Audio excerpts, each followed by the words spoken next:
That's my baby. I'm dying. That's my baby.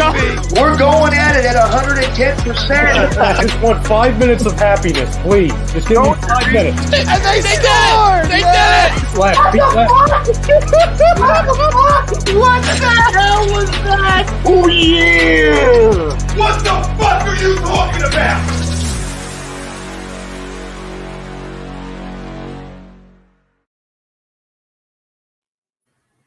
Good evening, everyone. It's Monday night.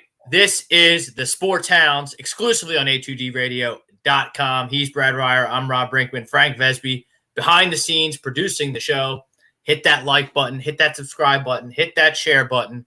We're streaming live on Facebook, YouTube, Instagram, Twitter, Periscope, and Twitch. If you miss anything here on A2D Radio, download us wherever you get your podcasts, Spreaker, Spotify, Google Play, iHeartRadio, iTunes, Takeover Talk, A2D Radios, everywhere. Each and every Monday, the Sports Hounds are brought to you by our doc, make them yours too, Dr. Paul Vidal, specialized physical therapy, 2 convenient locations, Burlington and Cherry Hill. He's A2D Radios doc, make them yours too. Also brought to you by Body Check Wellness. It's a line of products that promote the wellness, balance, and recovery by using the full potential of hemp. They come in extracts, blends, gummies, and topicals. Use promo code A2D. 20% off your order. Many of us and our families deal with mental health and addiction issues. We are happy to support the Counseling Center at Sunrise Detox. If you need mental health therapy or addiction detox, please call 856-651-8117. Sell them 8117, excuse me. Tell them Tom Arnone sent you. Tell them the Sports Sound sent you. Tell them A2D Radio sent you. No shame in asking for help. We had a big show tonight. We're at the unofficial halfway point of the baseball season. We got home run derby batting practice. The home run derby starts at 8. We'll give you a live look-ins at that. We're talking baseball. We're going to break down everything that happened in the first half for our prospective teams. Your favorite team out there, put in the comments. We're talking about all things baseball tonight. Maybe the tail end, we'll get into some hockey. NBA Finals. Suns lead the Bucks 2-1. Fear the deer. They got some revenge at home. We'll see how tomorrow. Wednesday night. Yesterday was what I call the all hands on deck game. Had to win that one. Yeah, exactly. So we'll see what that game for. They'll probably. Home court. I think they'll hold serve and win game 4 too. I'm not counting the Bucks out. No, that would be foolish not to. I think the Bucks are going to end. Just watching, I think the Bucks are going to end up winning in 7. That's just my opinion. I like the Bucks at the beginning of the series as well. We really get to preview it with all the hockey talk we had over the past couple of weeks.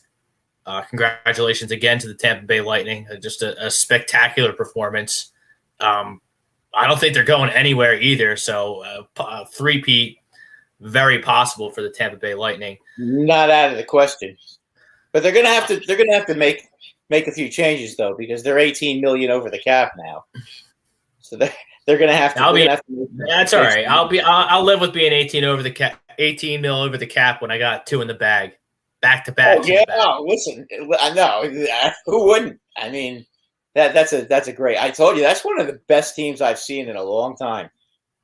You think better than the Pittsburgh teams? Yeah, I do. I think they're deeper. As I said, I think that team was perfectly constructed.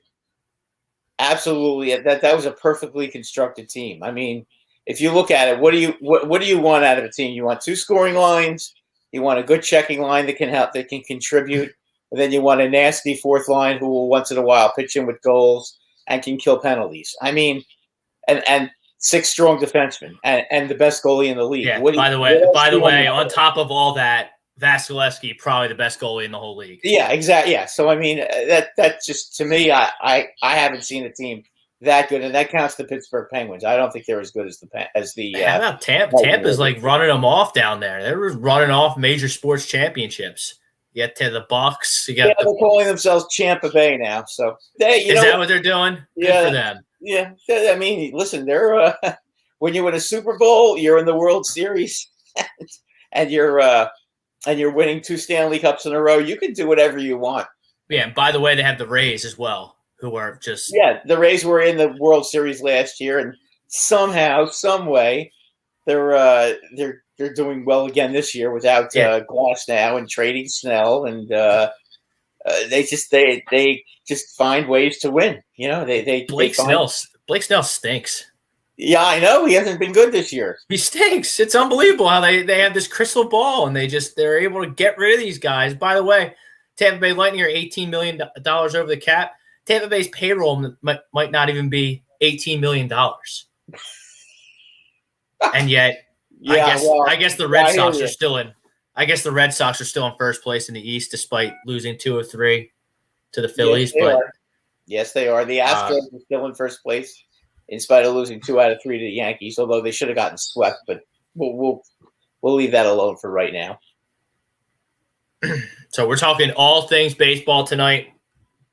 We're talking about all the teams tonight. Obviously, I'm representing the Philadelphia Phillies tonight, right here in the heart of the Delaware Valley, in the heart of Philly sports country. Brad, you're going to be representing the New York Yankees, obviously. You're a big Yankees fan. By the way, Brad, what are you doing at Citi Field yesterday?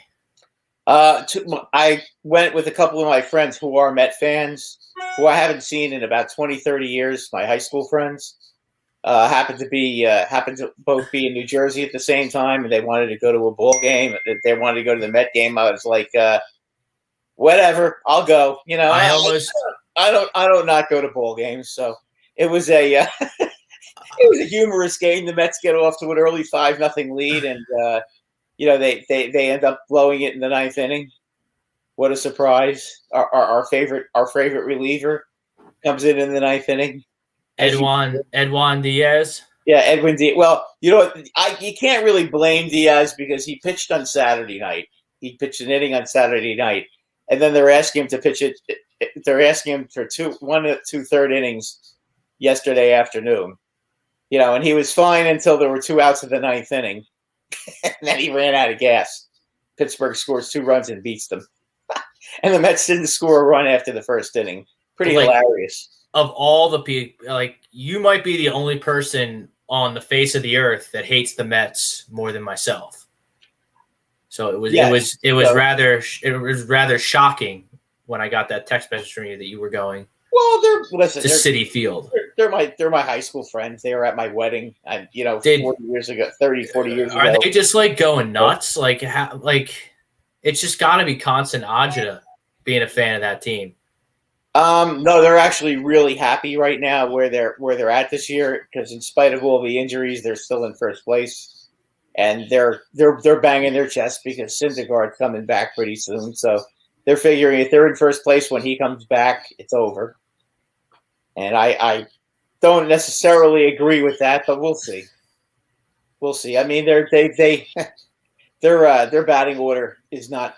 They don't have a great offensive baseball team. They need some thump in the middle of that lineup in the worst way.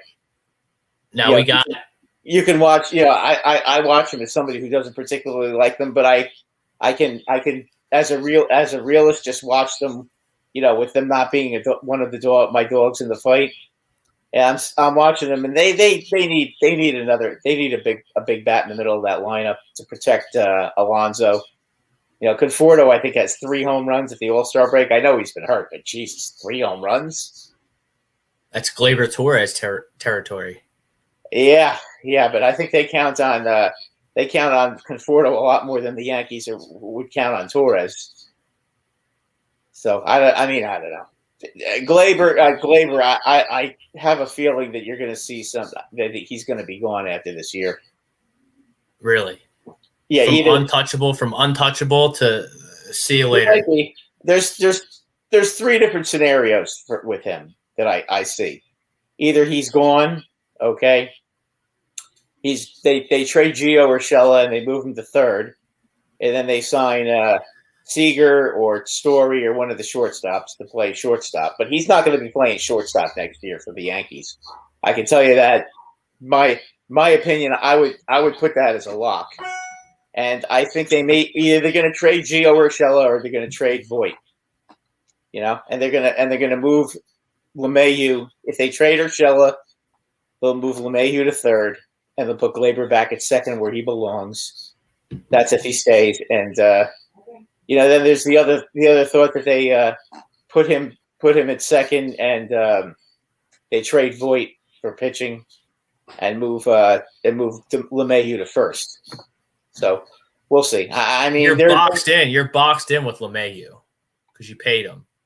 Yeah, but I'm not going to complain about them having him being on the ball club. He's the kind of guy they need a guy who can get singles and doubles. I mean, that they do need. So I mean, hopefully he'll pick it up in the second half of the season. Don't really know what's going on with him, but hopefully he'll pick it up. But they're still in it. They're only 4.5 games out of the wild card right now. So that's something that you have to keep an eye on. They're going to have to try to catch Oakland or Tampa Bay. I think they have, just watching all these teams play, I think Tampa Bay is better than Oakland, and I think the Yankees can catch Oakland. I don't think Oakland is as good as I originally thought. They've got no bullpen at all. I mean, unless they go out and get Craig Kimbrell from the Cubs at the trade deadline, which they could. That's why we need Davey Dombrowski. He's going to hop on Kimbrell. Well, that's the guy. And there's whoever gets him is going to have to give up a shitload for him, because there's about 6 or 7 teams right now that are just dying to get him. He's having a terrific season. Oh, he is, and I don't think too many people expected him to bounce back like this, because he's had 2 really bad years in a row. So, and the Cubbies just went from buyers potentially to sellers. Yeah, they're going to sell. They're terrible in a flash. I mean, I guess an 11-game losing streak will do that to you. Yeah, I mean they're terrible. To me they look like a completely uninspired bunch. I don't think is Chris Bryant that good? I don't know.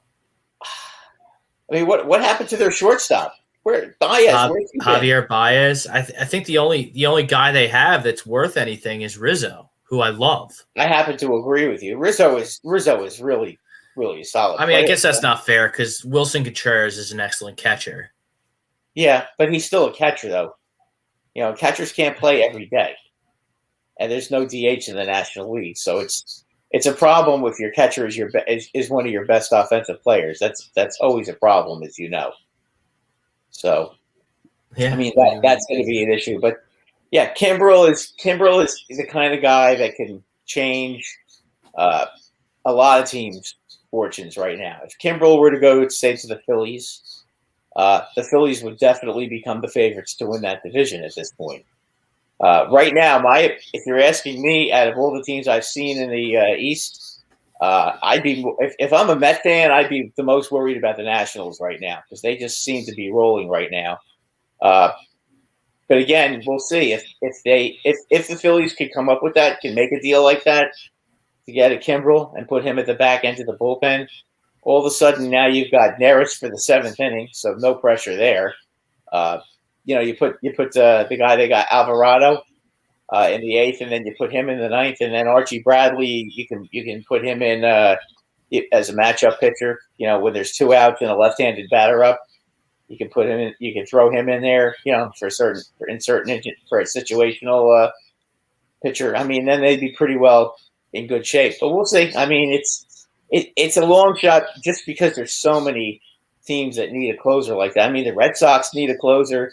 The Astros need a closer. All these top teams right now are not having a closer. So we got the All-Star game this week. Brad, for my money, the MLB All-Star game is unlike any other. It's by far the best. The Pro Bowl's a joke. The NBA All-Star game's a joke.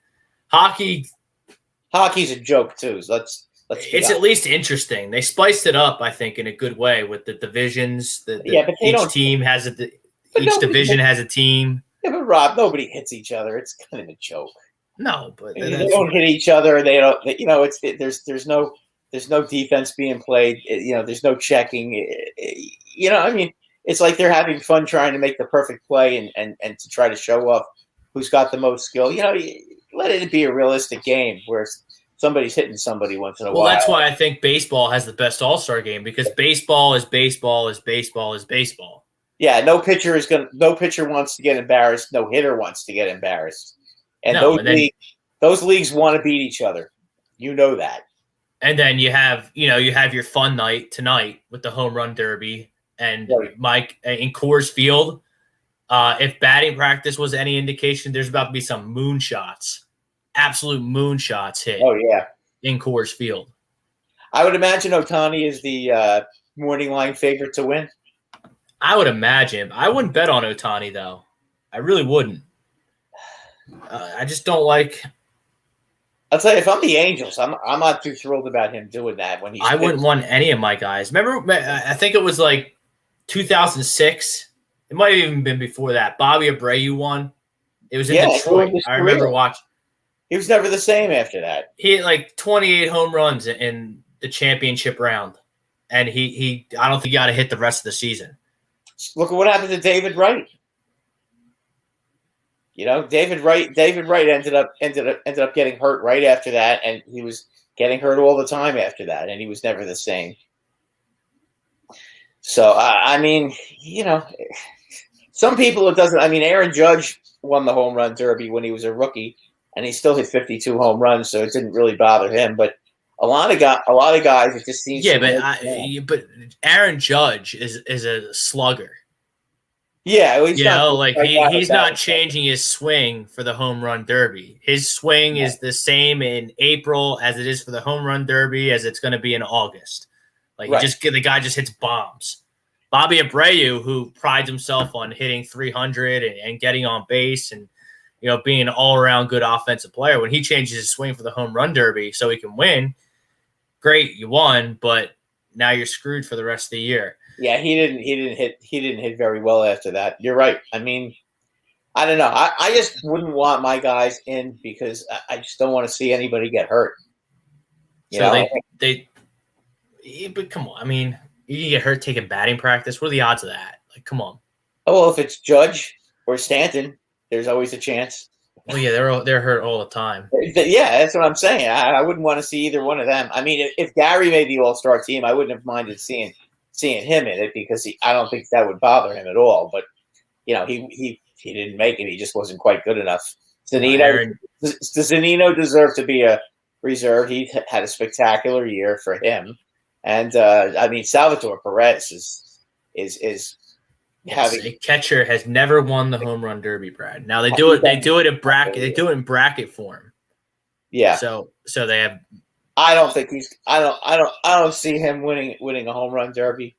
Although he'd be the guy. To be honest with you, I'm kind of rooting for him, just because he's. I always like guys like him who are real good players, and even though he knows his team's not good, he never complains. He still wants to be there, and the fans love him for that. I mean, he was with them. I mean, he was with them as a world champion, and he's still there. And you know what? He was hurt last year, and he's back, and he's playing great. So first-round matchups, Matt Olson from the Oakland A's is going to take on Trey Mancini. Olson's going to win that easily. Matt Olson is an overwhelming -230 favorite. Trey Mancini at +175. Shohei Ohtani is the morning line favorite. He's just under 2.5 to 1 to win the whole thing. He's going to take on Juan Soto in the first round. Oh, he could be out in the first round. I think Ohtani is going to be out in the first round. Yeah, I could see. I mean, Soto could definitely win that. Soto's terrific. Win that round.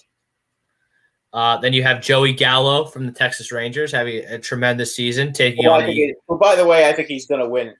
If you're asking me right now, Joey Gallo is going to win. You're going to put Joey. You're going to pick Joey Gallo. He's taking. I don't know who the favorite is other than Ohtani, but if you're asking me, Joey Gallo's the second favorite at +350. So 3.5 to 1. I'm not exactly okay. So I'm not exactly going out of the limb. Sorry, guys. Well, there's only 8. There's only 8 guys. Yeah, but I would take him. He's a natural slugger, And if you're going to throw balls right down the middle, he's not going to break a sweat hitting home runs. Because his natural swing is to go for home runs. So then I could see him winning pretty. I could see him winning. He's taking on Trevor Story, the hometown Colorado boy. Trevor Story. I don't know. I know left field is easier to hit. to hit home runs than right field, and he's a pull hitter. So I don't like Trevor Story at all. Longest home run over 519. The over-under for the longest home run is 519 and a half feet. Under. So someone's got to hit it 520. Yeah, under. That's a moonshot. 520. Yeah, I would pick the. Although under. I just watched Shohei Ohtani hit one almost out of the stadium in batting practice. True. I don't know what that. No I don't pressure, know what that would measure. But yeah, no pressure though. Once it starts, a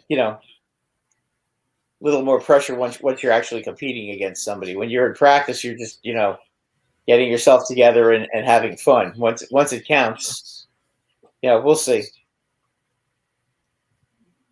So you like Joey Gallo in the home run derby? Is that what I've gathered? If I'm putting my money down, I'm putting my money down on Gallo.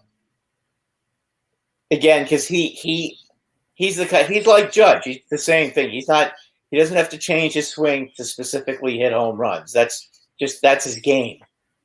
I mean, my second pick, Devers is in it too, right? No, he's not. There's only 8 guys in it. Okay, so who's in it now? So you have I missed one matchup. Hold on, I was putting my bet in on Joey Gallo because that's what you told me to do. Oh boy, here we go. He's gonna play me now. If he loses. $7.50. Yeah, 3.5 to 1. Okay, so now that you put it in, he'll be out in the first round. Probably. I missed a matchup. Salvador Perez. Salvador Perez looking to become the first catcher ever to win the home run derby. He's taking on the defending champion, Mr. Met, Pete Alonso. Nah, I would go with Alonso in that. I think that it's cool that they have a catcher in it, and Salvador Perez is a great player, but Pete Alonso is just raw power. Yeah, he's another one that just naturally hits home runs. I mean, that's kind of what he does. But anyway, that's where I'm at with the All-Star, because you have your fun night tonight. You have batting practice. The guys try and hit the ball as far as they can, win the home run derby, and then you got the game tomorrow. And the game is the game. Like, you can't, Trevor Story's not going to, not field the ground ball hard because it's the All-Star game. No, you're going to field the ground ball. Yeah, they don't want to be embarrassed. They're going to go all out to do the best they can. I mean, that's how these guys play.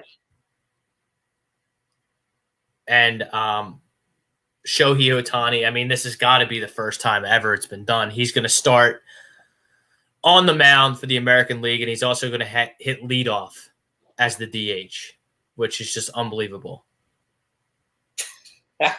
He's a great player. 33 home runs at the break. I hope he breaks Barry Bonds' record. That's going to be tough. Yeah, I get to 74. That's going to be tough. He might get to 60. I mean, Barry Bonds is on another level.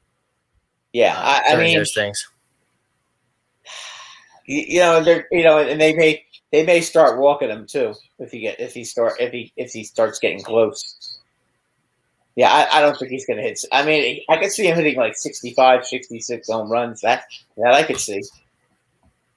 So the American League lineup: Shohei Ohtani, Vladimir Guerrero Jr. is playing first base. Xander Bogaerts playing shortstop. Aaron Judge from your New York Yankees playing right field. Devers in the 5-hole, playing third base. Marcus Semien, what a signing that was for the Toronto Blue Jays. He's been on fire from Jump Street. He's going to play second base. Salvador Perez is going to do the catching. Teoscar Hernandez playing left field from the Toronto Blue Jays. And then he's always been I'll tell you what, Rob, he's always been a real good hitter. I'm surprised he's not taking a shot at this home run derby. Maybe they didn't invite him, but he strikes me as someone who would be good at it. Yeah. I would have liked to see Vladdy in it, but I guess he didn't want to do it. Well, a lot of these guys didn't want to do it. And then Cedric Mullins. I mean, that's all right. To each their own. Whatever. If you don't want to do it, I mean, they're sure they could field a get a field of 8 and have a great event for the fans. It's not a big deal. Cedric Mullins from the Baltimore Orioles, well-deserved starting spot. He's been on fire, too, for a bleak Orioles team down there in Baltimore. He's starting for the injured Mike Trout. So that's a lot of pop there in the American League, especially right off the bat. Johnny and Vlad Guerrero Jr. Hitting 1-2. Then go to the National League. National League for Yankees juniors. That leadoff, Max Muncy from the Dodgers is going to hit. He's going to DH. He's going to hit second. Nolan Arenado from the Cardinals. Third base, he'll hit third. Freddie Freeman, first base for the Braves. He'll hit fourth. Nick Castellanos, who's just been playing wiffle ball there in Cincinnati. He'll hit fifth, play right field. Jesse Winker, he'll play left field. JT Realmuto will start in place of the injured Buster Posey. He'll hit seventh. And then you got a pair of Pirates hitting 8-9 for the National League. Brian Reynolds is going to play center field. He's going to start for the injured Ronald Acuna Jr. And Adam Frazier, who I believe leads the National League in hits, is going to hit ninth. He plays second base for the Pirates on a regular basis. But, Brad, what a heartbreaking injury for Ronald Acuna Jr. Yeah, that was really a shame. And you know what? That kind of just puts the lid on for the Braves. I mean, no Soroka, no Acuna. I mean, it would be a miracle if that team made. I feel like they were just starting to figure it out too. They were hot. They were 7-3 in the last 10, and then Acuna goes down. There's no way they can win without him. I mean, that's just you're talking about one of the best players in baseball. Not now out of your lineup. I mean, there's no way you can make that up. It's going to be tough. And Mad Max Scherzer is going to be on the hill. And at the age of 36, he's another guy that could be out on the move too, Rob. There are a lot of discussions about him possibly getting traded. So you got to wonder. I don't know if Rizzo is going to do that though. From what I understand, Max Scherzer just put his house on the market, so he might be ready to go this time if the Nationals don't get themselves and keep themselves in the pennant race. If they come out smoking in the first couple of weeks after the All-Star break, Scherzer will stay. I could pretty much agree about that. But he's another one that could be on the trade block. That's a big get. Yeah, I mean, that'd be a big get for anyone. Houston, Boston. Yeah. Houston, Boston. Those are the two that come to mind because they're big markets. Yeah, the Yankees maybe. I don't know. I don't know if they pony up the money. But we'll see. I'm not so sure. He's another one though that I have to see it to believe it, to see him get traded. Josh Donaldson is another one now that seems to be getting traded every day.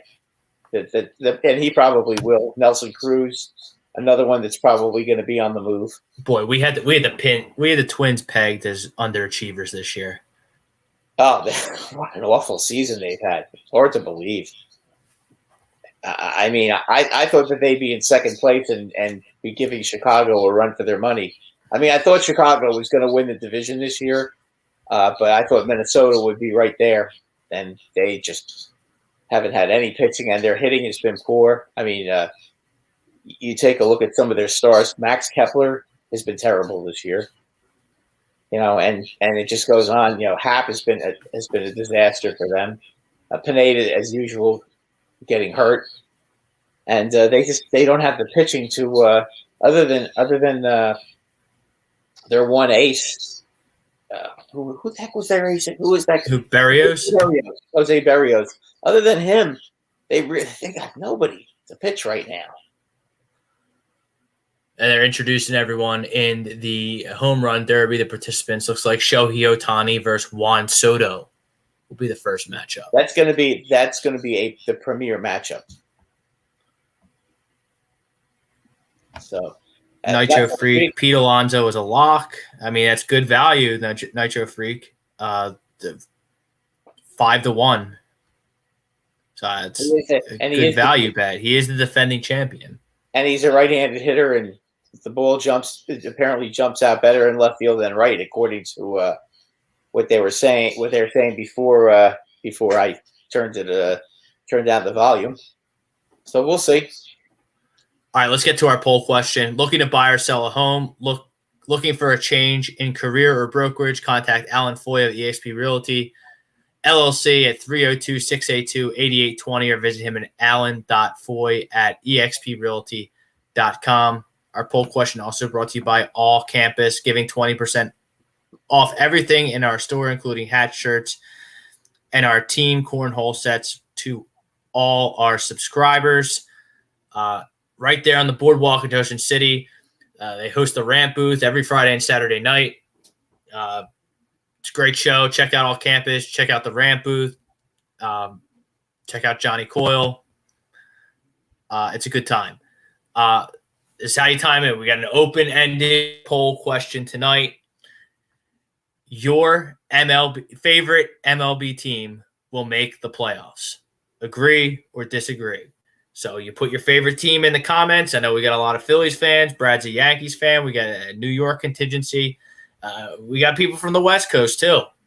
I know Rosca's in the house, as he usually is. He likes his Angels and his California team. So you just put your favorite team in the comments.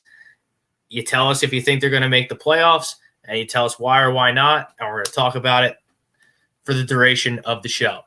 So I'm going to let you start, Brad, because I'm in a rock and a hard place with the Phillies. Because I'm going to say that the Yankees are not going to make the playoffs.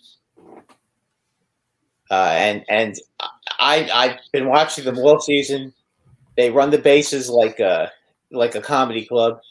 They're managed by one of the dumbest individuals in professional sports. Their general manager has no clue. Their owner just doesn't care. And the players show that with very little spark. They did show a little spark at Houston, but this team finds ways to lose and doesn't find ways to win.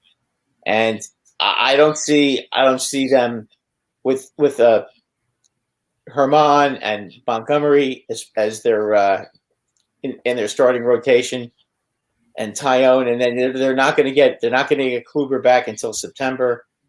Who knows with Severino? Probably the beginning of August, if he's effective or not. But he hasn't pitched in 2.5 years now. So I'm going to say, and I don't think Cashman's going to pull the trigger because I think he's got no guts, and Hal Steinbrenner won't let them spend the money. So I'm going to say no to the Yankees. They may finish maybe 5 to 10 games over 500. Like, what happened to the Yankees? Well, what happened is... What happened to the mentality? The Yankees used to... They're not hitting. That's spend money and make trades and do whatever they had to do. I'm talking about the mentality. Like, Yankees fans used to think they were getting everybody at the deadline. And they almost did, for the most part. But it doesn't happen anymore. Cashman because Cashman has become gun shy in making trades because almost every trade he makes is bad. But did something like he's been terrible. He traded for Gio Urshela. That was a good trade. He's a good player. Yeah. Okay. I mean, I'll give you that one. I'll give you Voit. Like, what happened? Why did he get so gun shy? I mean, the last time they spent a boatload of money, they bought a World Series in 2009. They bought Teixeira, they bought Sabathia, and they bought AJ Burnett, and they had A-Rod, and they literally bought a World Series. Well, why doesn't that happen anymore? Well, for one, the owner is cheap. He will not go over. They will not go over cheap. Why is Hal cheap and George is just a bat out of hell? There's cheap. There's Yankee cheap, and then there's just cheap. He's Yankee cheap. I mean, their payroll is $203 million, so it's kind of unfair to say he's just cheap. But he's Yankee cheap because the Yankees there's no reason that the Yankees can't have the same payroll as the Dodgers. That's just ridiculous. They're the highest revenue team in professional sports in the United States, and for them to not spend the money to do what they have to do to be winners is kind of just, it's on Hal Steinbrenner. Brian Cashman has been terrible. You take a look at every player he's gotten that he got this past off season. Okay, Tyone stinks. Kluber was good, but you just had a feeling he was going to get hurt again, and guess what? He got hurt again. He's relying on Domingo Germán, who didn't play last year. Okay, he stinks this year.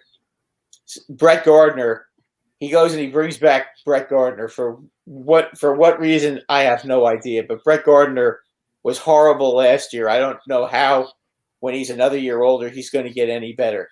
Well, he stinks too. So every move that he made, every single move he made in the offseason was awful. He made no moves last year at the trade deadline. They signed Garrett Cole at the beginning of the season, in the offseason last year. But that doesn't take a brainiac to do something like that. Garrett Cole's a great pitcher. We know that. And for those who were doubting Garrett Cole, guess what?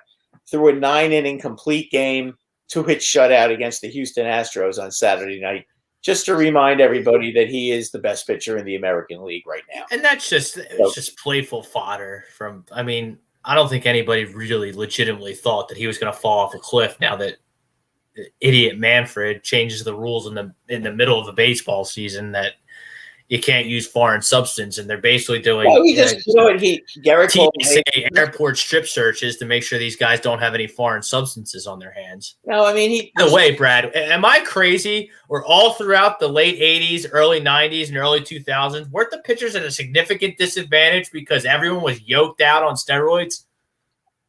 Yeah, pretty much. So when the pitchers try and even the playing field, we got to cry foul because no one wants to see a 1-0 game. Guess who wants to see a 1-0 game? I want to see a 1-0 game. Rob Brinkman wants to see a 1-0 baseball game. I'm a fan of baseball. You don't need to change the damn rules of the game to appeal to the ADD culture that we have here today.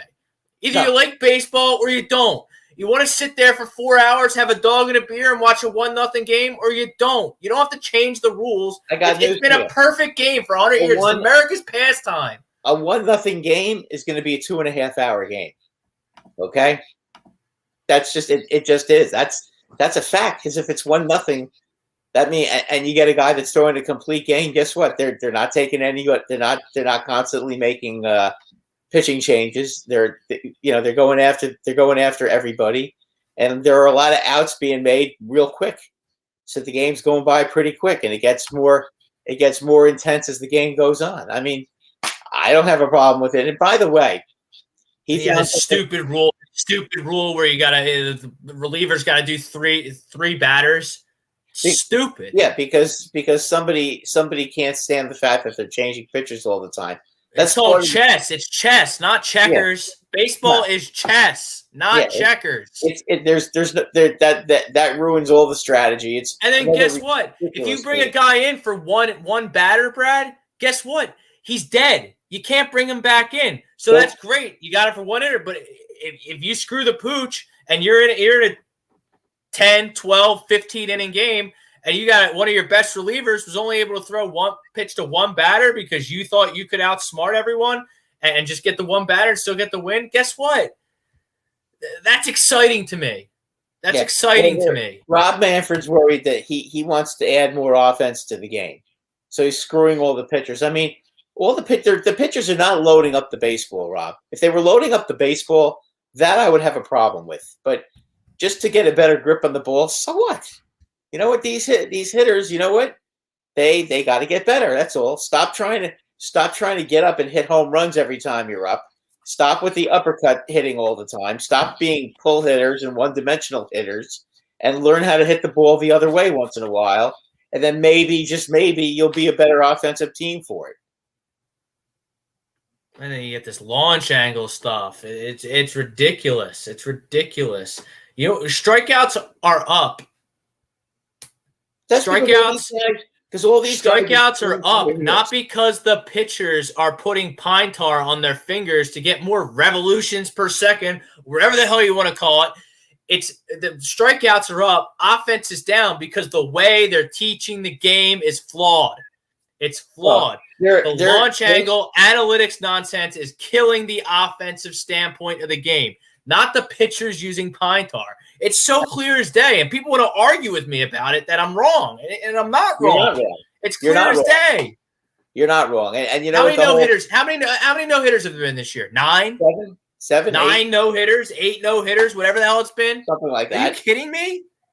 You're going to go out there 9 times as a Major League Baseball team and not get a hit in the whole game? And not even hit the ball. Rob, how about if somebody's trying to pitch a no-hitter? How about when you see a shift? How about bunting the ball to the other direction and getting on base? The unwritten rules. Oh, you know what? Too bad. They don't like it. And you know what? After I bunted, I would bunt. I would bunt. If someone was in, me and my team, we're not getting no hit. We're not getting embarrassed like that. I don't care.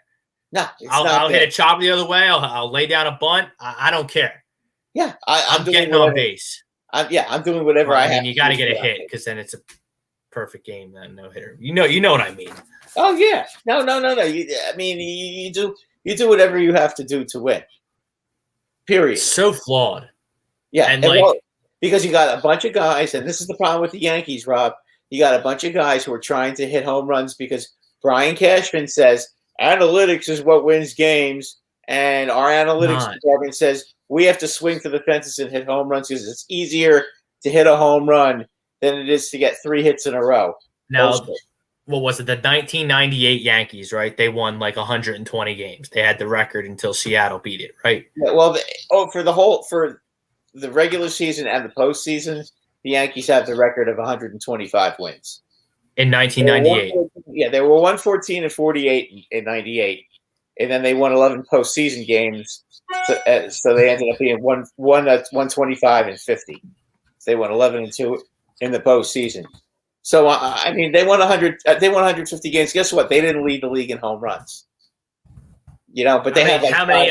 They had like Joe Torre was. They had 5 300 hitters on the team. You know what? They did just fine. And they were basically a singles and doubles machine. And they had a lot of guys that hit between 10 and 20 home runs.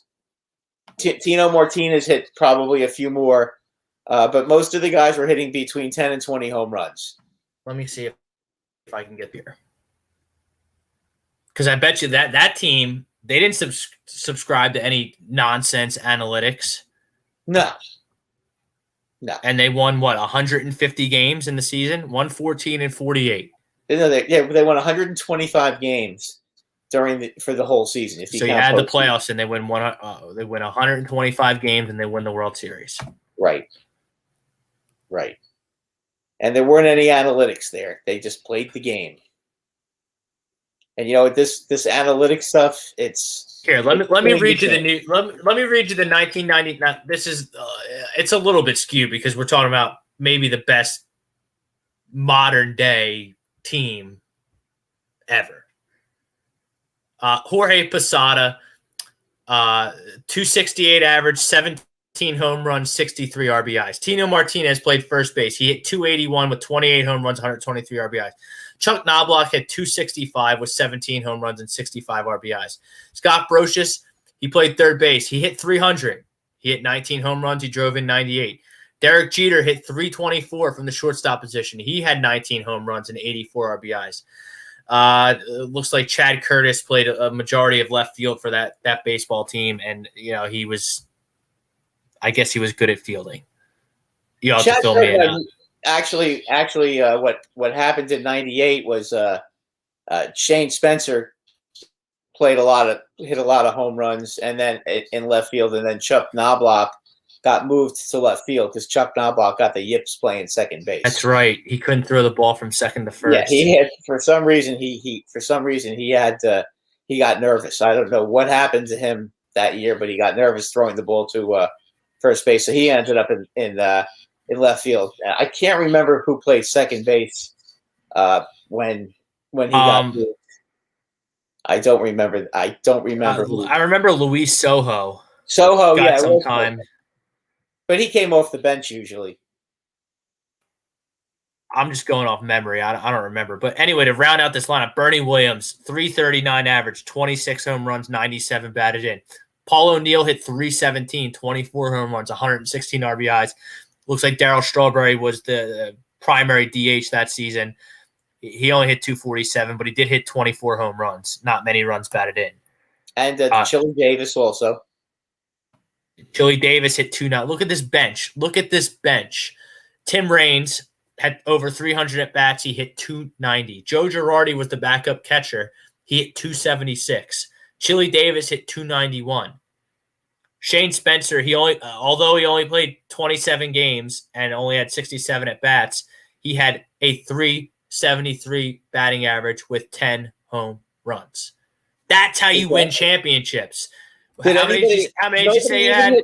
Nobody hit 30 home runs on that team. I mean, you have Scott Brocious 300, Derek Jeter 324, Bernie Williams 339, Paul O'Neill 317. That's what and Derek Jeter hit 324. Yeah, 324. So yeah, I mean, 1, 2, 3. That's 4 300 hitters. And by the way, Tino Martinez at first base at 281. That's not too shabby either. No, that's how you win games. But he had 123 RBIs, and guess what? He hit in the clutch, and so did O'Neill. O'Neill had hit what 3?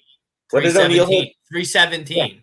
Yeah, and he hit like 24. Nobody hit 30, 40 home runs. Just guys who could hit.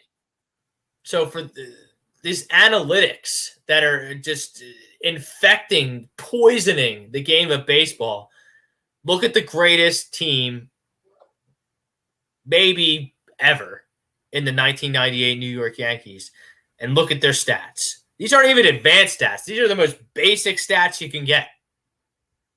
They're not looking at barrel rate. They're not looking at I bet you they walked a bunch, but you gotta have some now. Brad, these days, if you hit 260, that's like hitting the equivalent of hitting 300 in 1998. Yeah, because they're all trying to hit home runs. But the idea of passing the torch just doesn't exist anymore, and you know what? It's hurting the game.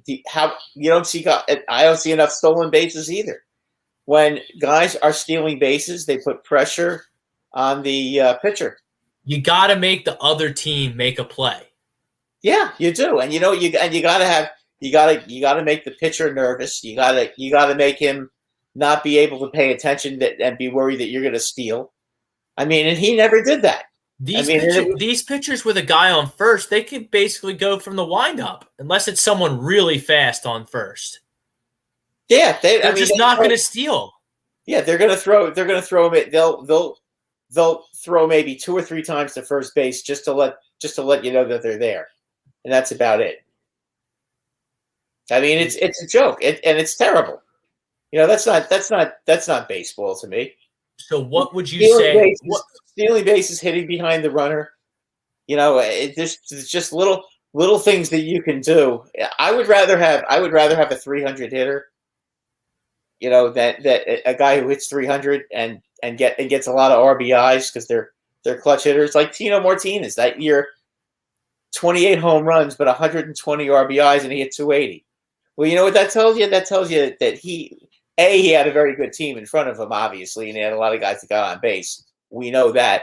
But the bottom line is, when there were guys on base, he was getting hits. And when you look at the catching situation, I mean, you have a catcher who hits 267 and hits 17 home runs and drives in a lot of RBIs. How many catchers hit 267? Now Posada actually had better years than that. That was when he was really young. I mean, he actually had one year where I think he hit like 335 or something like that one year. So I mean, he had a couple of signature years too. But it's about getting getting the bat on the ball. And doubles play well in any sport, in any baseball game. You get doubles, that's what you want. Doubles and singles work. And the idea that a home run is easier to get than 3 singles, well, what about a double and then grounding out to first base to move him to third, and then a sacrifice fly to scoring a run? Okay, isn't that a little easier than trying to hit you get the same amount. You get to say it's a run is a run is a run. Sacrifice fly counts as a run, and a solo home run. That's right. And guess what? If you get a single and you steal second base, and then you go to third base on a long fly out to right field, or how about you score from second on a single because you're putting pressure on the defense? That's why I love those Royals teams. Remember those Royals teams? They had Lorenzo Cain and Salvador Perez, and they just it was constant pressure on their opponent. Well, the St. Louis Cardinals too. They were another team that played the same way. I mean, they had Albert Pujols, but they played the same way. And back in the '80s, when the Cardinals were real good, Whitey Herzog's group, they were just a massive group of speedsters. Vince Coleman, Willie Ozzie McGee, Smith, McGee. I mean, all those guys, that whole team could run. I mean, they ran around the bases and they made everybody's lives miserable because as soon as somebody got on base, when somebody got on first base, they were on their way to second. And that's, to me, that's how you play baseball right now. They've made it a boring game because of analytics. If they the funny thing is they do all this bullshit, and that's what it is, bullshit, Brad, to try and make the game more exciting.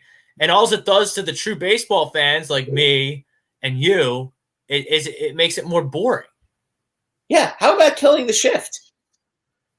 If you're so worried about baseball, how about stopping with this stupid shift? But or maybe teach. Are they going to change? Are they going to change more rules in the middle of the season? Or are they going to? Yeah, no. Well, you can't do it in the off middle season. Of the season. You can't do it in the middle of the season. No. Once the season starts, I mean, there's not a lot you could talk about it for next season, but unfortunately, there's not a lot you can do now. But I mean, Manfred's changing rules in the middle of the season. That's ridiculous. You can't do that. And I can't stand these 7-inning doubleheaders. I think that's ridiculous. It's brutal. Play the game the right way. And these ghost runners and extra innings. I mean, come on. Are you serious with this crap? I mean, that's got to stop too. And the pitching and the pitchers having to face 3 guys in a row. It's stupid. It's a joke. It's terrible. All right, Brad. So you're with Paul with your Yankees. You don't think the Yankees are going to make? No, I don't think the Yankees. I don't, because I have no faith in their front office in trying to make this team better. I think if they do anything, you're gonna see Cashman hitting the dumpster again and trying to find a piece of garbage like Tim LaCastro and trying to get some thunder out of guys who are not good. Just to put it bluntly. What can they do? What can they do to get you back? What can Cashman and Steinbrenner do to get you? Because and second part of that question, like, do you represent the majority of Yankees fans, or are you kind of? Sure. I think most Yankee fans are rah rah rah and think that they're going to win and think they're going to keep turning it around. They're not watching the same game I am. They're not watching the same team I am. That team just they need so average. They need a left-handed hitter in the worst way. They have no left-handed hitters. You have a team that plays 81 games in a stadium which favors left-handed hitters. The right field porch is a literal gold mine for home runs. And what does Brian Cashman do? He continues to get nothing but right-handed hitters. Okay, now I understand. Yeah, Luke Voigt can hit to right field. I get that. So can Sanchez, and Judge is so great it doesn't really matter. But you know what? Didi Gregorius, you look at him, okay, and how he killed it in Yankee Stadium with the short right field porch. Okay, it's guys like that. You need a couple of left-handed hitters who can hit the ball and hit the ball out of the ballpark. If they could find a left-handed hitting power hitting center fielder, like Joey Gallo, for example, who you'll see tonight a little later. That's the kind of guy they could really use right now. I know he hits a lot of home runs and he strikes out a lot. I get that, but a left-handed power hitter in Yankee Stadium is what is needed right now to make this team a better team. Joey Gallo will barely face any left-handed pitchers because nobody in their right mind starts a lousy left-handed pitcher against the Yankees. That's just silly. Everybody comes in with their right-handed pitchers. All the relievers are right-handed. All the teams that come in that they're trying to face, they have right-handed bullpens, and then the Yankees can't hit them. And it just goes on and on. They have no variety to their lineup. It's the same thing over and over and over again. And you know what? It's either strike out or hit a home run. But how can you sustain a rally? They can't sustain a rally because they don't get clutch hits. I just look at them. Walks are great, but you know what? Walks are only great if you got runners on first and second. Then you'll take a walk, okay? But when there's a runner on second, a walk doesn't really do anything. It adds a base runner, but big deal. It's not a productive situation. If there's a runner on first and there's a walk, that's a productive situation. But they don't hit in the clutch. I don't care if Yankee fans want to get mad at me and say that I'm a traitor. Okay, that's fine. I see what I see, and I try to be honest about it. I don't think right now that they're going to make the playoffs. They need to make a lot of changes at the deadline. I just don't think that they have a GM right now who's got the guts to make those changes. I just don't think so. 46 and 43. They're in fourth place in the AL East. They're 8 games behind. I think they're third now. Okay, it's like a dead heat between them and Toronto. Something like that. Yeah, but they're third place, fourth place. They're not as good as Tampa Bay. They're not as good as Boston. I think if they're going to they're actually going to catch somebody, it could be Oakland. I think Oakland could be the team that's going to have the problem because I'm going to go right back to the same thing. Craig Kimbrell again. If he ends up on Oakland as their closer, then it's not going to matter. But the way Oakland is built, their bullpen is awful. And their bullpen is going to cost them a lot of games. So, I mean, if the Yankees, when they get Britton back, which should be right after the All-Star break, hopefully Loizaga, I know he was out yesterday due to COVID protocol. Hopefully that's not a major issue. You have him, Green, who I know had a bad game yesterday, but he's a pretty good reliever. And I think Chapman will get himself back on the beam again. Their bullpen's pretty solid, but their starting pitching just isn't good enough. The Yankees. That's the problem. Trey Mancini, Brad, put on a show, an absolute clinic in the first matchup. Yeah. Olson has his work cut out for him. 24 home runs for Trey Mancini. I'll tell you what. Could you be happy? He was the biggest betting long shot in the field at 15-1. Yeah, and you know what? During batting practice, he wasn't really hitting any home runs. These guys get in a groove. Oh yeah, and Olson, in batting practice, Olson was pounding him out. But you know what? He's in trouble right now. He's only got 10 home runs right now, and he's got a lot. He's got to use his timeout. Yeah, he's got to use his timeout here. Yep, because he's not even coming close. So we'll see. Boy, Trey Mancini, how can you not root for a guy like him? With what he's had to overcome to get back to the All-Star game, have a sensational season, in spite of the fact that he's on an Oriole team, which is again awful. I'll say this: Trey Mancini just kills the Yankees. So I'll be the first one to say what a good hitter he is. He could be in play. He could be a nice addition to a team that needs an offensive player. He can play third base. He can play first base. He can play left field. Who's that? Mancini. You think? I don't know if the Orioles trade him. They might, Rob. I mean, they've got to get themselves some good young players on their team. They really. I mean, they're a work in progress. They're still probably 3 years away from being a legitimate contender. You got to wonder when Means comes back. When Means comes back, and he's supposed to be back right before the trade deadline. If he has a couple of good outings, I wonder if he'd be on the table. I mean, he's not a 22-year-old pitcher. He's like 25, 26, left-handed pitcher. I mean, he could get you a boatload of players. All right. So to the poll question, I'll represent my Philadelphia Phillies. Yes.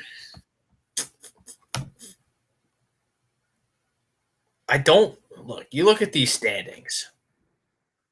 47-40 is the Mets. The Phillies are 44-44. Atlanta's 44-45. But they've lost too many players now. Atlanta, I mean, can they really make a run here in the second half without Ronald Acuna Jr.? Unless they can get Donaldson back, or pick up Mancini to help with them, to help that lineup, I don't see how they're going to do it. There's just they don't have enough starting pitching because their best pitchers are hurt. That's a terrible loss not having him. I mean, is Osuna back playing again for them? No, he's still out too, right? Yeah, he's not. He's got problems. He may not be back. So he's got beating up his girlfriend problems. So he may be gone for the season then. Yeah, he may be in jail. So he got hurt. That's coming. Maybe. I mean, we got to see what happens with the legal system, but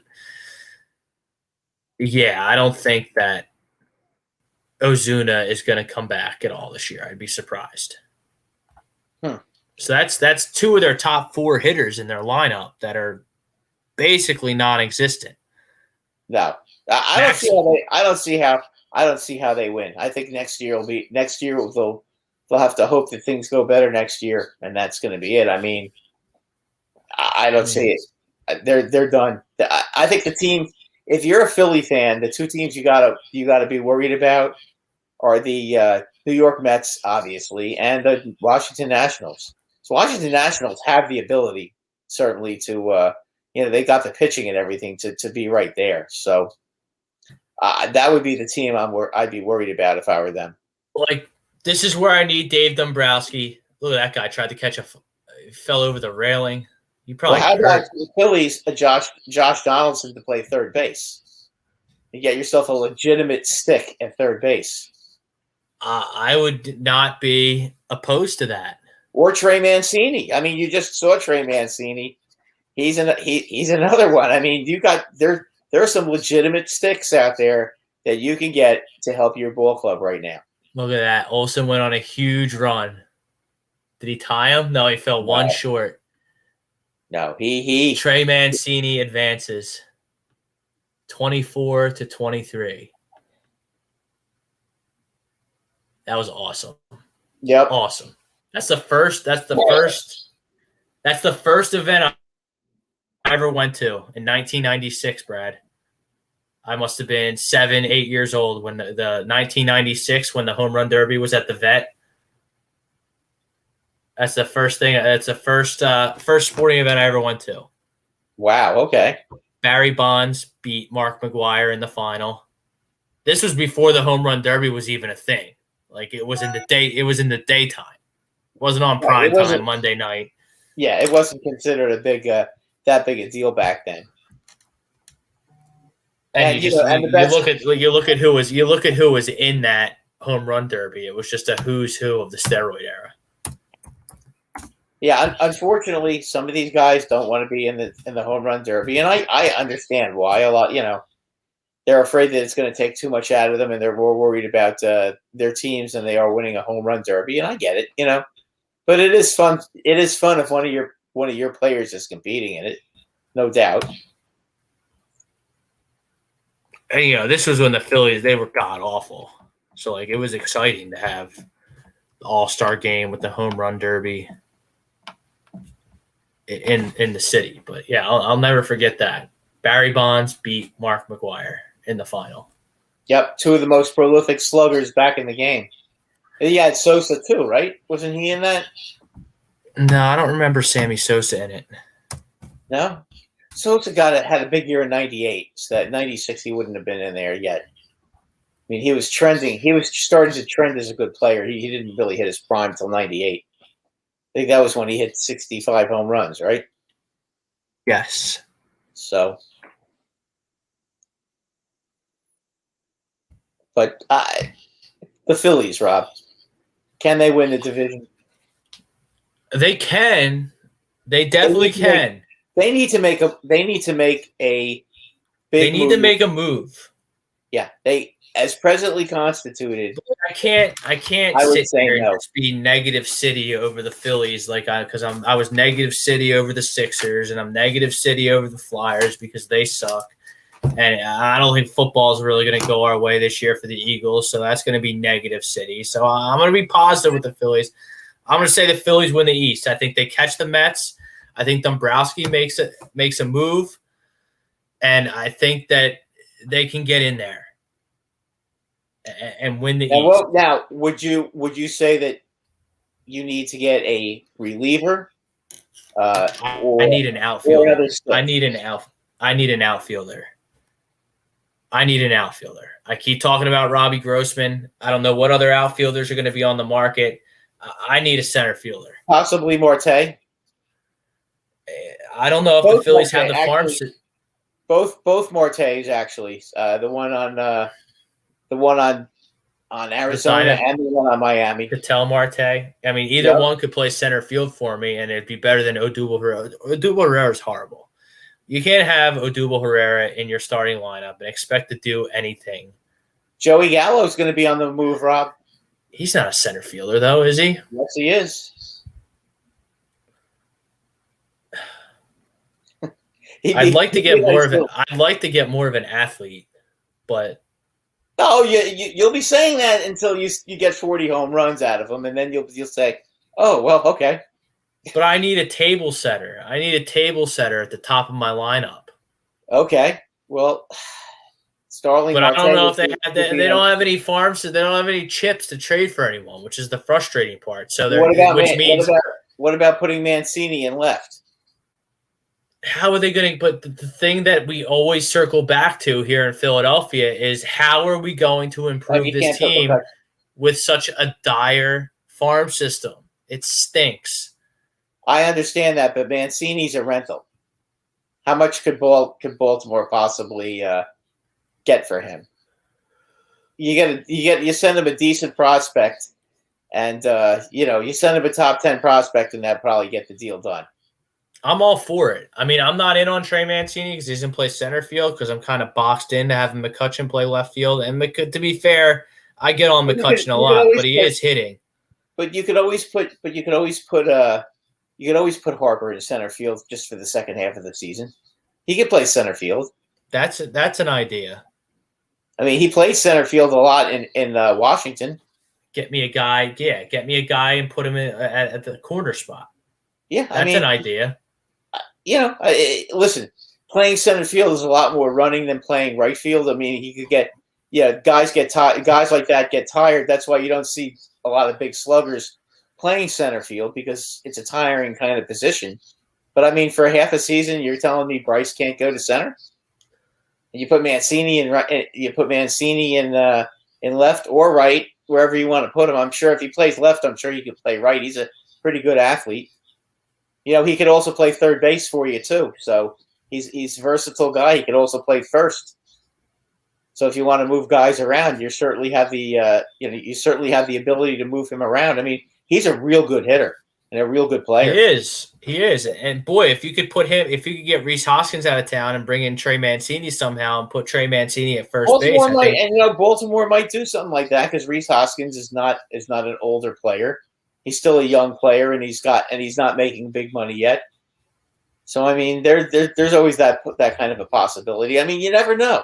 Boy, that would be a heist. That Josh Donaldson. I mean, I don't know how badly you need a third baseman, but Josh Donaldson is also a guy. I know the Mets are trying to get him in the worst way. They want him because I don't even know what I have. I don't even know what I have in Alec Boehm at third base. He's a first-round pick. He's shown signs, but he just never gets over the hump. I don't know what to think about him. Baltimore would take him in a second. I guarantee you, if they offered Alex Boehm, Yeah, but then I'm boxed in. Then I'm boxed into re-signing Trey Mancini, which I guess isn't that big of a deal. Would that be a bad thing?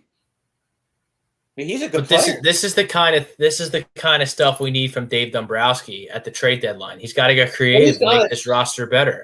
I think you need a bat, and I think I think getting Kimbrel would also be a rather large addition. I think Kimbrel. I don't think the Phillies have a prayer to get Craig Kimbrel, just because there's going to be so many teams in on Craig Kimbrel, and there's going to be teams with way better farm systems than the Phillies trying to get Craig Kimbrel. So I don't think Craig Kimbrel is coming to Philadelphia. I would love it. That would be ideal if you could get Craig Kimbrel on this team. But like, you got to add something for me to agree to this poll. But like, sure, why not? I'll say the Phillies make the playoffs. They win the East. I don't think the Mets are that great, and the Braves are injured. And Washington's kind of the wild card. They have a lot of individual talent there, but they haven't put it together yet. So what makes me think that they can overcome 6 games, where the Phillies only have to overcome 4.5? Here's the thing with Washington Washington also has just got out of playing those West Coast teams. So they had a tough time in San Francisco. Obviously, they had a very tough time in LA as well.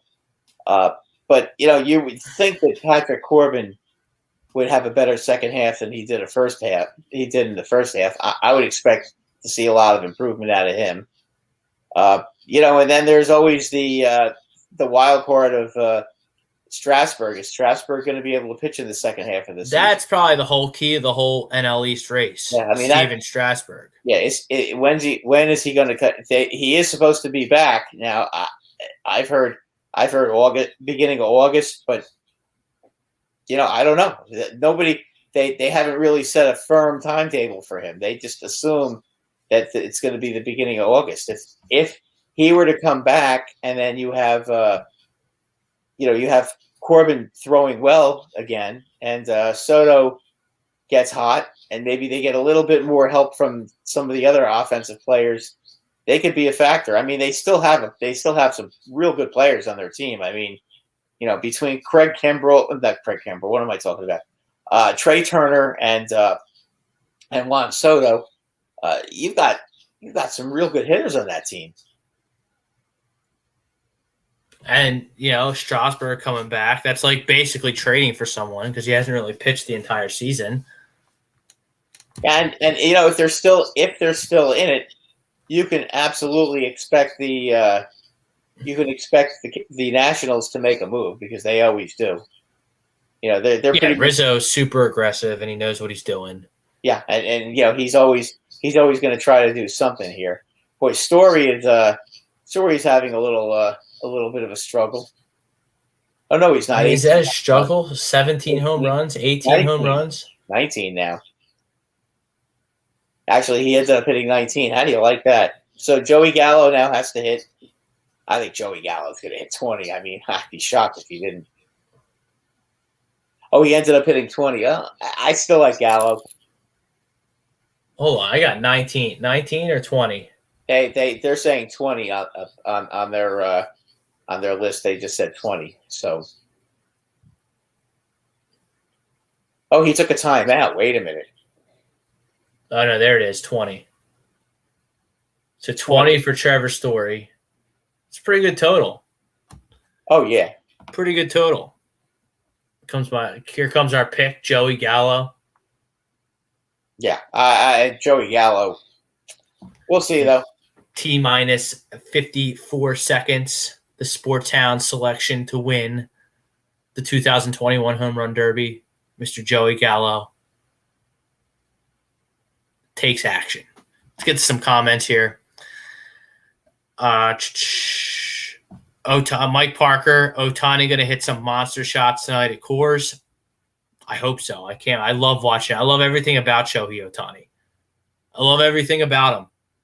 I think he's awesome. I think he's the best pitcher. He's the best hitter.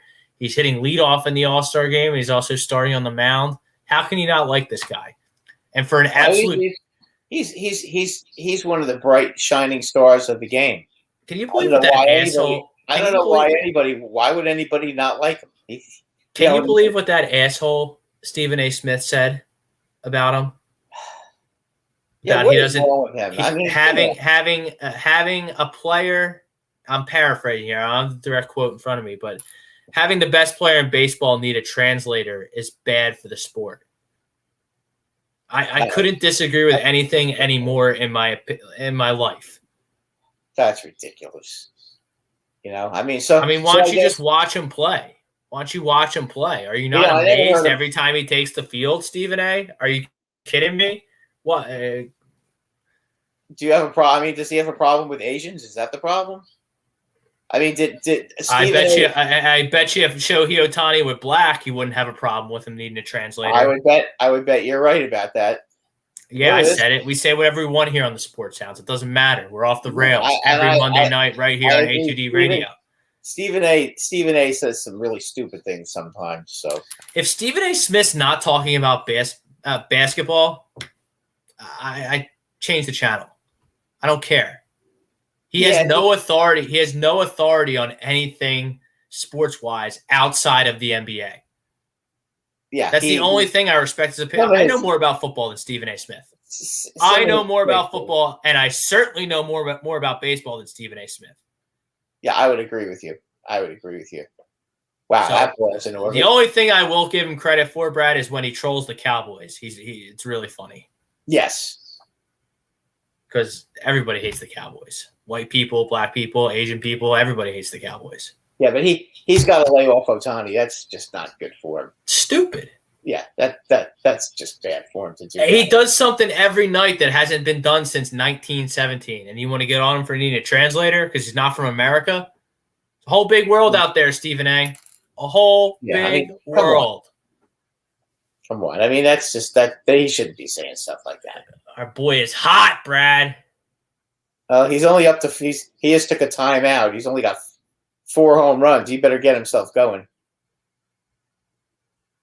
No. Yeah, there's his timeout. I guess you're a little ahead of me. Yeah, he's only got 4 home runs and he took a timeout. So hopefully he gets himself together. There's $7.50 down the drain. Well, you know what? We'll see. And Shohei Ohtani will be the second Japanese-born pitcher to start the All-Star game. Can you name the other one, Brad? It was either was I don't recall Tanaka starting the All-Star game, so it had to be the guy. Not Tanaka. No, it had to be the guy on the Dodgers. Which one was it? You are correct. It was the first one that was on the Dodgers. I just can't remember his name now. 1995 Hideo Nomo. Yeah, Nomo. Yeah, Hideo Nomo. Absolutely. Tanaka did make the All-Star team, but he never started a game. But he needed a translator, and so did Hideki Matsui. Do you think anybody cared about Hideki Matsui needing a translator? When he was getting 7 RBIs against the Phillies in the 2009 World Series, anybody care? One of the most anybody care? You need a translator. One of the most clutch hitters you'll ever see. I mean, that guy was unbelievable. Nah, he's not. He doesn't have his groove. He's not. He's getting all these doubles off the fence. There's one. Another one off the fence. Nah, it's not happening for Joey Gallo. Nope. Oh well. Bryce Blackwell, the Phillies. Phillies have a chance at the postseason. They absolutely do. They're right there, 4 games back, and the Mets are not. They're not that special. No. Really not. No, but they do start off with the Pirates. They're opening 3 games, so that could be something. That could be something to watch. Yeah, it looks like it's going to be too little, too late. Gallo's finally finding his stroke, but it's way too late.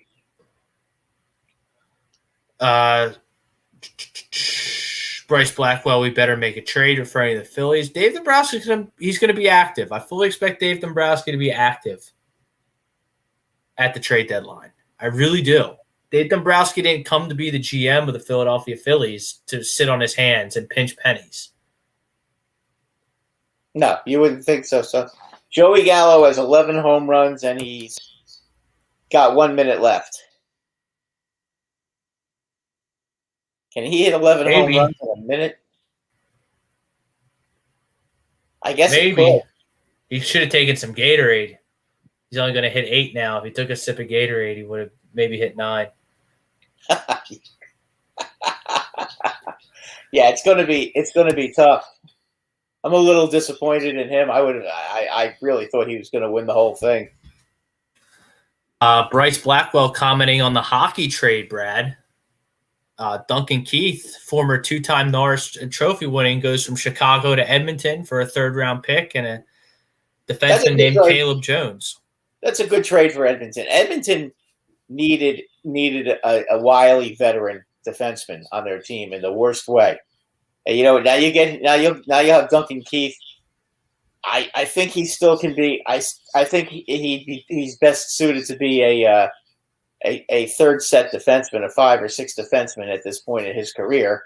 You don't want to be giving him too much ice time, but his leadership and everything should really help this young team get them over the hump and at least start winning some rounds in the playoffs, because that team is just way too talented for what's going on. Oh, now Joey Gallo is on fire. But can he catch him? He's up to 16. Come on. That's going to be Joey. fun. That's a moonshot. Yep. 17. See, I'm behind you. You're confusing me with your There's commentary. another one. 18. That got out. Joey. Oh, that one went to the deepest part of the park. I think he ended up with 19. Oh, boy. What a comeback. I think he ended up with 19, Rob. He lost 20 to 19. What a comeback. He hit 9 home runs in 1 minute. I told you, he should have taken this fucking Gatorade. Oh, well. Oh. I mean, at least he didn't embarrass us, Rob. I mean, you wouldn't want to see him get like 12 or 13 at that would have been a little embarrassing for him. But Story is the hometown hero, so you would hope for them that for the Rocky fans that he's able to get to that point. Greg Milakovic, he disagrees with the poll. The Phillies are not making the playoffs. Well, at least it's not you disagreeing to the poll. Nitro Freak, Rob, Brad, love you guys. Keep up the good work.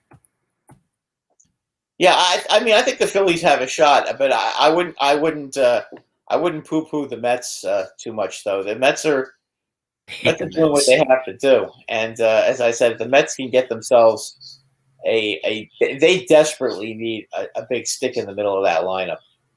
I mean, right now their lineup is is a 4-man lineup right now, and they need one more big stick.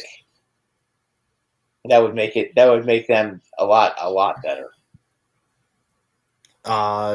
Bryce Blackwell, we can make the playoffs depending on moves. Yeah, I mean, I agree. They're not going to probably won't make it as constructed. You got to add, but this is why we got Dombrowski. Dombrowski's built champions everywhere he's been.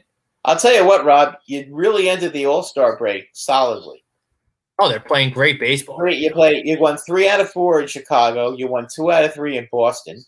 I mean, you can't. If somebody said to you before that road trip that you would go, 5 and 2, 5 and 2 with going to Chicago. Sign me up. I totally agree. You'd sign for that. You'd sign for that every time. Listen, I would sign for that. I mean, that's not easy. Yeah, I know Chicago's been struggling, but still, you still have to win 3 out of 4. 3 or 4 on the road. On the road. Yep. Nope. And winning 2 out of 3 in Boston, that's not easy either. Pete Evans been playing pretty well. Pete Evans, Evening Hounds. He disagrees with the poll from a Philly perspective. Check out Pete tomorrow on Birds of a Feather. Yeah, we were talking. We got in one of our baseball rabbit holes, and the 1998 Yankees came up because I think they're probably the best team one of the best teams that we've ever seen. And we were just talking about how bad, in the last 40 years, I think that's probably the best team we've seen. But it's just how that team played and how the teams try and play today. It's just night and day how flawed that the game is today, and these nonsense rules that they try and make it more exciting. I would argue every last one of these rule changes makes the game less exciting. It's like golf, Brad. I love golf. I play it all the time. I watch it on TV, but golf's not going to change the rules. So people like you tune into golf on Sunday. You're not going to do it. I'm not a golf fan. Exactly. So golf cuts their losses and says, okay, we don't need Brad. We have our game. We have our fans. We're going to cater to our fans, and that's what we're going to do.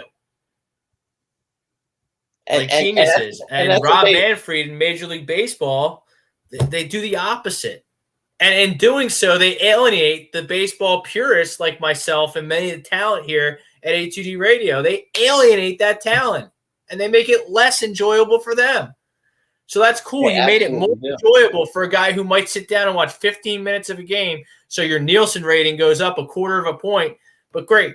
Now the diehards aren't living and dying by your sport anymore. So great. Yeah. And all you do, and listen, if Manfred actually went on Facebook and saw some of the comments that the fans are making about these 7-inning games, how ridiculous these doubleheaders are, how stupid the relief pitching rule is. I mean, yeah, and the extra inning games, that's the worst. A ghost runner. I mean, it's terrible. What are we playing 3-on-3 in the backyard? Because that's how 3-on-3 in the backyard is. Oh, runners on. Let's start with runners on first and second. Why, if you really want to make the game exciting, instead of a runner on second and nobody out, why don't you have the bases loaded and nobody out? Yeah, really blow it open. Yeah, I mean, why not? I mean, it's just as stupid. It's just there are three things that are stupid in sports right now. Okay, the only league that has it right is the NFL when it comes to overtime stuff. Okay, the NHL is a travesty with the shootout. That is a travesty and an embarrassment. Okay, baseball is I'm cool with the shootout in the right. So what, you want to have a tie? What's wrong with a tie? Yeah, I don't know. Who likes kissing their sister? If you're on the road and you're playing a good team. So if you're on the road, okay, if you're on the road and you're playing at Tampa Bay and you can get a 1-1 tie, what's so bad about that? But you get a point if you lose the shootout. Yeah, but shootouts are not hockey. Shootouts. I hear you on that. I mean, shootouts are like, that would be like the NBA. I can't criticize the NBA. The NBA overtime is perfect. It's always been. Yeah, they play what? They play 5 minutes. To me, that's exciting basketball. I love NBA overtime. So I meant to say too. Major League Baseball is ridiculously stupid. The NHL is ridiculously stupid. And by the way, soccer is ridiculously stupid to have penalty kicks. Play the damn game. Yeah, to have Euro like that decided on PKs. That's a championship game. Decided. I mean, why don't you just have the NFL have a field goal kicking contest in overtime instead of playing? Oh, because nobody will get hurt. You can't make this stuff up. I'm sorry. I would rather see a baseball game end in a 9-inning tie than for them to continue this nonsense. Yeah, it's really bad. Any longer with. It's really bad. What you call it, a ghost runner. Yeah, because first of all, it gives the road team a major advantage which is wrong. Which is wrong. Yeah, because the road team can bunt the runner to third and then try to get a sacrifice fly to get the run. Okay, and that's utterly ridiculous. Okay, but they don't do that because nobody puts pressure on anybody. No, there's a lot of teams that are doing it now. You know, especially road teams, especially when they're huge underdogs. They'll bunt the runner to third and try to get a sacrifice fly to get the lead. And then the home team then is under all kinds of pressure because they're down a run. You know, and that's, to me, it's ridiculous. I hear that, but then you just do the same thing that the road team just did if you're that worried about it. Yeah, but it puts a lot more pressure on the home team. Has a lot more pressure on them. Right. Because which it shouldn't. Which it should. The only way the home team can shift the tables in overwhelmingly in their favor is if they get out of it. They get right. If the road team gets no runs. Yeah, if they hold the other team to no runs, then they're going to be an overwhelming favorite to win the game. But I mean, but the road team has the advantage because they get to go first. You know, it's almost like college football overtime. Although I like college football overtime because you don't want them playing too long. So you don't want anybody to get hurt. But I mean, in college football, we all know whoever you know, if you the team that gets the ball first, if they score. Right, that's why you pick defense. Huh? Yeah. Yeah. So you know, if the team that gets the ball first scores a touchdown, you know, the other team is in big trouble because then they can use their defense to be smart and make sure they just don't get in the end zone and play for the field goal. Pete Alonso just hit a baseball 514 feet, Brad. Wow. It's still not over. It's still not over the 519 and a half. No, it's not. I wonder if anyone got there. I haven't been paying attention. I would still take the under on that. That's a lot of. Pete Alonso's got 18 home. Pete Alonso's good at this. Well, yeah, but again, he's a power hitter. That's why I like Gallo. Yeah, but look at it. He's in tune with his batting practice guy. Yeah, and he's hitting. He also hit it. Just hit. He's grooving it in right belt high every time. See, that one was a little low, so he laid off of it. Yep. Yeah, this guy's doing a good job throwing the nice lollipops to him. Oh my goodness, that ball was in orbit. Oh, that's a deep part of the park there. That little crest there, or whatever you want to call it. 25 home runs, and he gets. Pete Alonso is getting. I mean, he's getting a lot of swings in too. Yeah, doesn't he get the extra bonus minute now? Yeah, he's got a bonus minute now, I think. So he's already got 25. He's going to break 30. But you know what I'm saying? Like he hits it and he's ready to go again real quick. Yep. He's got it down to a science. Pete Alonso has it going. He doesn't sit there and celebrate his home runs. He hits it and then he's got his bat right back on his shoulder again. You know, waiting for the next one. Salvador Perez will have his work cut out for him. Salvador Perez is going to really have his work cut out for him. Is that a home run to right field again? Jesus Christ. Unbelievable. And that was one of the home runs he hit. That was the one I made a comment about. Wow, he going to right field on I mean, that's kind of just showing off, isn't it? Boy, look at this one. Right over that Gatorade sign by a lot. Yeah, to right field. Unbelievable. Yep, now he gets the extra minute. He could be the X factor in the whole National League East race, I should say. Yep, 26, 27, that's gone. That one's going to be gone, so that's 28. So you're ahead of me. Okay. With your direct TV. Gotcha. So now he's got what do they got? These money balls now? Yeah, he just hit 29. That's gone. That's probably gone too. Yeah, that's number 30. Oh my God. Oh, he's human. He hit the fence there. That's a moonshot. Is that going to hit the scoreboard? Oh my goodness gracious! He hit the score. Did he hit the scoreboard with that one? The camera lost it. It looked like I think he hit the scoreboard with That's that. That's got to be over 519 and a half. Well, he just did 34. He just hit 34 home runs, and he is pumped up.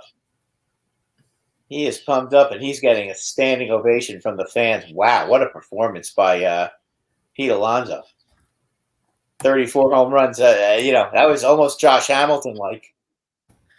William Middlebrook bunting barely exists anymore. Yeah, I think that's a mistake, too. I think teams should be bunting a lot more.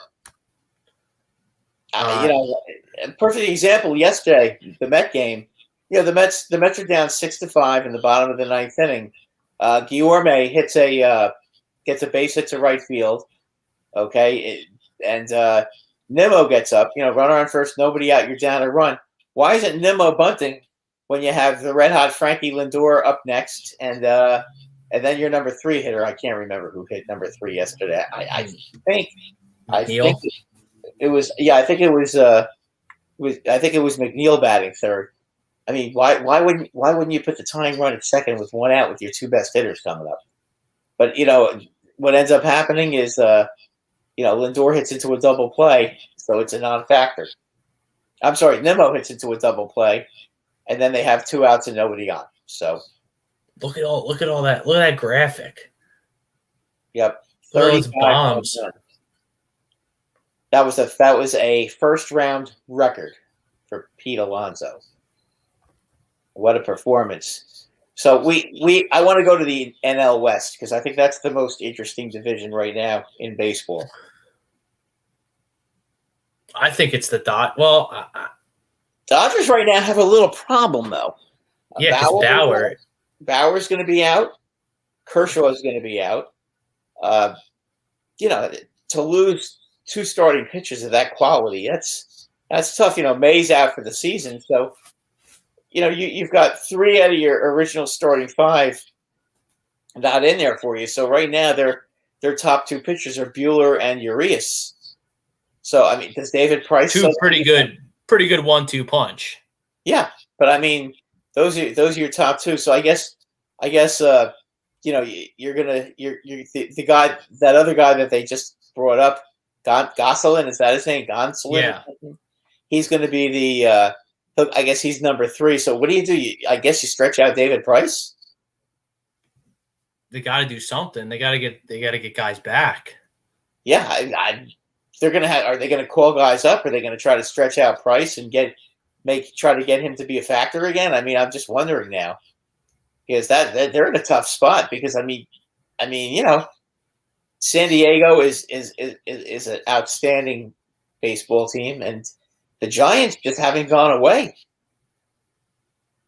Each time you think that every time the Giants lose 2 in a row, you think, okay, here it comes. Yeah, here it comes, and he continues to.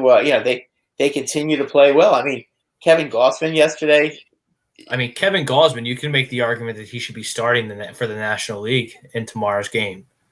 He's been unbelievable. Yeah, well, I mean, if DeGrom was playing, he'd be the starter. Yeah, but DeGrom's out. Yeah, no, I know. He's not playing. No, I know. He would have been the starter, but I mean, you can make an argument Wheeler should have started. I mean, very true. Wheeler's had an outstanding first half. Yeah, outstanding. It's funny. I was taught, when I was at the game yesterday, I was talking to my 2 buddies about Wheeler, and they said kind of the same thing that I always thought about Wheeler is that he always showed that he had a lot of ability, but he never really put it together with the Mets. So they're not all that, they don't really care how well he does. They just thought that it was never going to happen for him with the Mets. He needed a change of scenery. So, I mean, if that's their attitude about it, maybe, that it is what it is, I guess. Bryce Blacklow, would you go get Chris Bryant? I think Chris Bryant's overrated. I wouldn't give up a plethora of young talent to get Chris Bryant because he's a rental and you got to pay him. Someone's going to pay him big bucks in the offseason. Well, the one argument you can make is that because he's a rental, he's going to be going out there all out trying to trying to have as good a season as he can, and get himself a nice contract. That's the one thing about rentals. A lot of these guys, they're playing for a contract, so you'll see them really, really turn it on. So, I just don't. Chris Bryant, for whatever reason, has not been the ball player we all expected him to be. He just kind of stopped getting better. He came up, he was on this meteoric rise, and then he just kind of stopped. He plateaued. I mean, he hasn't really had the big year. So it remains to be seen. Salvador Perez is quietly putting up a nice effort here. I think that he's got 15 now, but I mean, he's not going to get 35. I mean, that Alonso, what an unbelievable job that was. See, these are comments that I don't understand. Troy H. checking in on YouTube. Troy, we love you, but I would love to see the Phillies trade Gene Segura to the Giants for some good prospects. You're 4.5 out. Gene Segura is your best hitter. They're not going to. You know what? It depends. 4.5 out. You're selling. I can't do that. I can't do that. Yeah, well, it depends where the Phillies are, though. I mean, listen, if the Phillies are still under 500 by 44 and 4. If they're like 6-7 games out and they're under 500 come July 31st, I could see that. I could see maybe they do that, but right now they're not going to sell right now. They're still in the thick of it. What are they, 4.5 games out?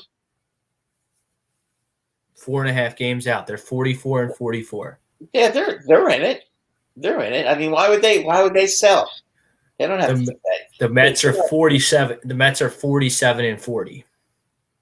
In first place. So you're 4.5 out because they have 87. They've played 87 games and Phillies have played 88 games. So, yeah. So, I mean, at this point, how many losses do the Phillies have again? 44? 44. Okay. So they're 4 out in the loss column because that's really the important column. That's where you want to look at it. So 4 out in the loss column is certainly not undoable at this point. But he's my only 300 hitter. We just talked about how rare 300 hitters are these days. Gene Segura is a 300 hitter. He's the definition. But he's hitting like 325, right? Something like that. Yeah, he's the definition of a professional hitter. The only one we have. He's been great. You're not going to trade him. Not now. Not now. I mean, if they're going to trade him, they'll wait till the 31st if they're out of it. But they didn't get Dombrowski to sell at the trade deadline. Dave Dombrowski is going to be out there, and he's going to try to be aggressive and get somebody. And he might even, he's the kind of GM that would actually try to make a baseball trade with another team that might need something. So you never know what he's going to do. All right, let's look at these standings. Perez is really putting on a show. It's just he unfortunately was up against a machine in Pete Alonso. 27 home runs for Salvi Perez. What a job. I mean, he did a great job. It just, Alonso just was unreal. Before we get out of here, let's look at the standings. Flight Zone coming up around 9:30. Get out of here in a few minutes. Set the table for them. AL East is Boston, Tampa, Toronto, New York, Baltimore. Does Boston hold on? Yeah, I think they do. AL Central's a laugher. I think we all had that one pegged. The White Sox are the best team over there by a mile. And they're getting their 2 big hitters back soon. How about the Tigers, 40 and 51? I mean, I know that's not a good record, but they're getting better. Yeah, but people pick them to win 50 games. So Tigers pitching is not bad. And it's too bad that they lost the race. That kind of Matthew Boyd loss kind of hurt them. But you get a healthy Matthew Boyd with some of their other starters. I mean, they've got some pretty good. Mize is not bad. Skubal is not bad. Tigers turning it around there. I've been impressed. They got a nice young pitching staff. They just got to get some hitters now. Kansas City's really struggling. So yeah, I thought they would. I thought they were going to be like the Tigers this year. I thought that would be reversed. I thought the Tigers were going to be 36 and 43, and they just don't have the pitching right now. So that's a shame because they have a lot of pieces on offense. The team you might want to watch in the American League West could be the Angels. Angels sitting 45 and 44. They need Mike Trout back. They need Ohtani to keep going. Ohtani's about to take center stage here at Coors Field in the Home Run Derby. Can't wait to see what he does. If they can get themselves a starting pitcher, that's really they really need to go get themselves a starting pitcher. If they can do that, we'll see. I mean, how about the Mariners? How about the Mariners, Brad? The Mariners, they can't. They're 5 games over 500. Yeah, but that's a fluke. That's not going to continue.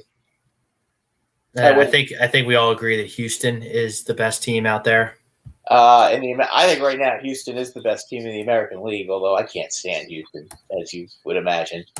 And then who's going to be the wild? Isn't it funny how Altuve let them take his jersey off yesterday when he hit the game-winning home run? Yeah. But when he was cheating, they wouldn't let him. And his excuse was that he just got a new tattoo. Well, how come when no one's buying it? I'm not buying that. Yeah, well, let me ask you a question. They took his shirt off. Take a look at the picture, okay? There's no tattoo on his chest. He's a liar. You know what? He's a liar and a cheater. So we don't have to believe you, Jose. We know you cheated twice to beat the Yankees, and that's on you. It just goes to prove how classless you are. And I think that the East is a 1-bid division, and the Central is going to be a 1-bid division. And then you have 3 teams in the National League West. And the Giants are winning that division by 2 games over the Los Angeles Dodgers right now. Yeah, you still even though the Dodgers are going to have a little pitching issue. Their lineup is so potent. Yeah, I know. They'll score enough. They can still outslug teams. I still like them to win that division. And I think San Diego will eventually catch the Giants, but I think the Giants are definitely going to make the playoffs. I mean, they certainly have built up a nice cushion for themselves at 57 and 32. Yeah, I mean they're 25 games over 500. So I mean the Reds aren't making up 10 games on the Giants. No, nobody's going to catch the Giants. The Giants if it becomes a wild card situation.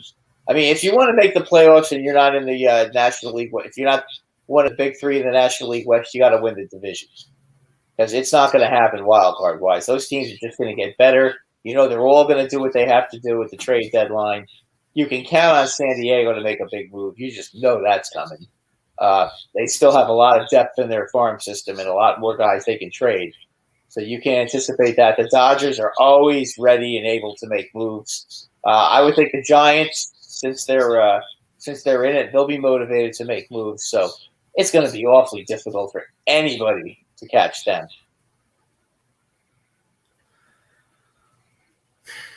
All right. That'll do it for this edition of the Sports Hounds. Thank you to everyone who commented, subscribed, shared the show. Thank you to our great sponsors, Body Check Wellness, Dr. Paul Fidel. Don't forget about A2D memberships, $9.99 a month. You get some amazing perks, including shout-outs, members-only shows, appearances, and weekly picks from the Money Pot podcast.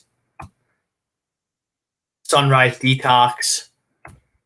Thank you to Frank for producing the show. He's Brad Ryer. I'm Rob Brinkman. Until next Monday, peace out, everybody.